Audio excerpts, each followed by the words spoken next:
नमस्कार मंडळी. आता वाजले संध्याकाळचे 5 आणि आपण आता निघालो आहे लोणावळ्यामधून.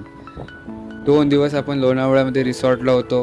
2 दिवस फुल मस्ती, मजा, खाणं-पिणं फुल धमाल केलेली आहे आणि आता आपण निघालो आहे. काल रात्री तर साधारण एक 3:30-4 वाजता झोपलो असेल आणि लगेच आम्ही सकाळी 6 वाजता टायगर हिल पॉईंटला गेलो सनराईज पाहण्यासाठी.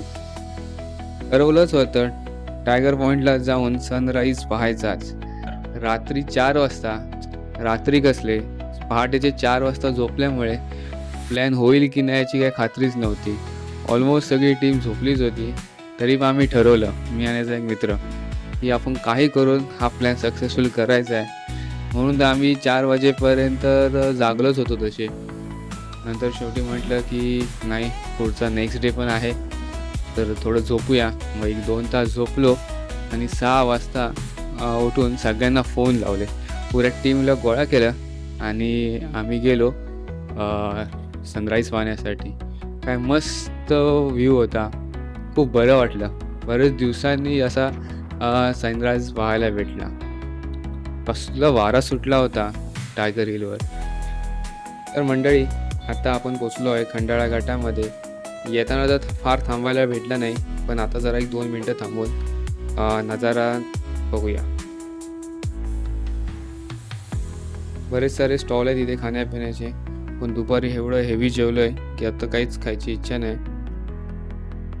तर काय मस्त असे पॉईंट आहेत आणि तुम्हाला तिथे दिसतोय की नाही माहिती नाही, कॅमेरामध्ये किती कॅप्चर होतो आहे, पण आपला मिसिंग किंवा त्याचा कनेक्टिंग लिंकवाला ब्रिज आपल्याला दिसेल तिथे. मस्त काम केलं आहे. एक 15-20 मिनटं वाजतात असं बोलतात, पण आता आपल्याला कधी आहे त्याच्यावरनं जायला मिळते माहिती नाही. नेक्स्ट टाईम कारच घेऊन यावं लागेल. चला तर मग आता निघूया. आणि तर मग मी कुठे होतो, मी तुम्हाला सांगतो टायगर हिल पॉईंटबद्दल. तर हां, वारा सुटला होते की पुढचं पाऊल टाकायला पण जड होत होतं. आम्ही घेतलेला चहा पण उडून गेला, एवढा वारा होता. पण खूप बरं वाटलं की सनराईज पाहून.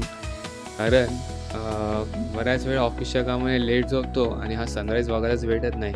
आणि आता तो भेटला, तो पण एकदम टायगर पॉईंटचा आहे, लोणावळ्याचा फुल वेदर वाला फिलिंग घेऊन. लोणावळ्यात जेवढं सकाळी येताना मस्त वाटलं, तेवढंच आता पण संध्याकाळी पण सेम वेदर आहे, एकदम एनर्जेटिक. आणि आता आपल्याला ना इथून पुढे लेफ्टला टर्न घ्यायचा आहे. हा जो तुम्हाला पुढे समोर दिसतोय, हा न्यू एक्सप्रेस हायवे आहे आणि आपण ओल्डने जाणार आहोत, कारण बाईक फक्त ओल्डवरच अलाउड आहे. आपण इथनं लेफ्ट टर्न घेतला आहे आणि पुढे जातो आहे.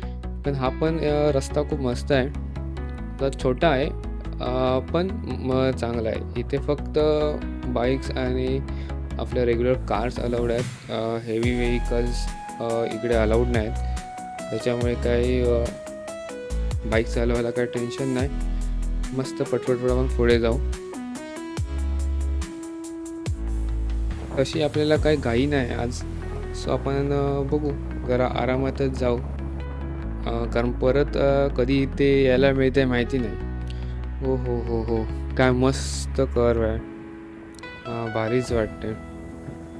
कदाचित हा तोच पॉईंट आहे जिथून आपण लेफ्टला टर्न घेतला होता लोणावळ्याला येताना.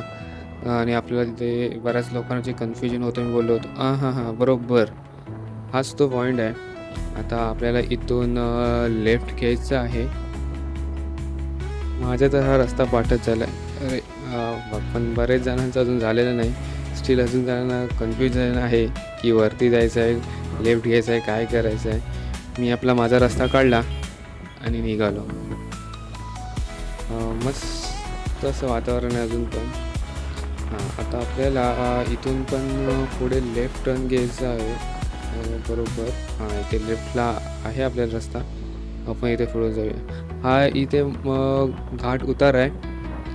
रोड जरा छोटाच आहे पण वन वे आहे, सो काय आपल्याला समोरून काय गाड्या भेटणार नाहीत आणि आपल्याला मस्त नेचर बघत बघत जाता येईल.